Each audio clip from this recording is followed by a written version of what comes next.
അദ്ധ്യായം 12 കല്ലേറ്.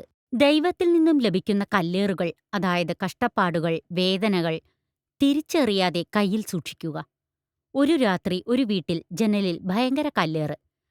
ഉടമസ്ഥൻ ഒന്നു രണ്ടു പ്രാവശ്യം പോയി നോക്കി. ആരെയും കണ്ടില്ല. തിരിച്ച് കല്ല് അങ്ങോട്ടെറിഞ്ഞാലോ എന്ന് ചിന്തിച്ചു. വീണ്ടും വന്നു കിടന്നു. പിന്നെയും ഏറുതന്നെ. ഉറക്കം വരുന്നതുവരെ ഇടയ്ക്കിടെ ആ കല്ലേറ് തുടർന്നു. നേരം വെളുത്തു പോയി നോക്കിയപ്പോൾ കുറെ വിലപിടിപ്പുള്ള കല്ലുകളാണ് ജനലിനടിയിൽ കിടക്കുന്നത് കണ്ടത്. അയാൾക്ക് അതിശയമായി. ആളെ ഓടിക്കാതിരുന്നതും നന്നായി. കല്ലുകൾ രാത്രി തന്നെ അങ്ങോട്ട് എറിയാതിരുന്നതും നന്നായി എന്നായി ഭാര്യയുടെയും അദ്ദേഹത്തിന്റെയും അഭിപ്രായം. കല്ലുകളെല്ലാം പെറുക്കിയെടുത്ത് ഭദ്രമായി സൂക്ഷിച്ചു. അതുകൊണ്ട് ദൈവം തരുന്ന ഏതു പ്രതിസന്ധികളിലും ഈ എറിയുന്ന കല്ലുകൾ വിലപിടിപ്പുള്ള കല്ലുകളാണെന്ന വിശ്വാസത്തോടെ സൂക്ഷിക്കാൻ ശ്രമിക്കണം.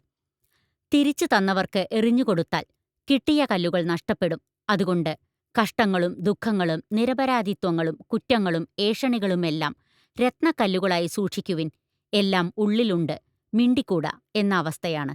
എല്ലാം അറിയാം, പ്രായോഗികമാക്കാനാണ് വിഷമം. എത്ര ശ്രമിച്ചിട്ടും സാധിക്കുന്നില്ല. അതുകൊണ്ട് എന്നെപ്പോലെ പരാജയപ്പെട്ടിട്ടുള്ള എല്ലാവർക്കും രത്നക്കല്ല് പെറുക്കാൻ ശ്രമിക്കാം. ആ കൃപാവരത്തിനായി പ്രവർത്തിക്കാം. പരിശുദ്ധ അമ്മയുടെയും മാലാഖമാരുടെയും സകല സ്വർഗവാസികളുടെയും സങ്കേതം തേടാം. ജെറാമിയ 29:11.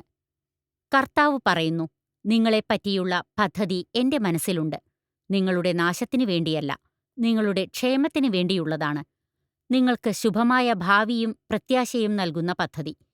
ക്ലേശങ്ങളിലൂടെ അവിടുന്ന് നമ്മെ സന്തോഷത്തിലേക്ക് നയിക്കും. ഏശയ്യ 30:20.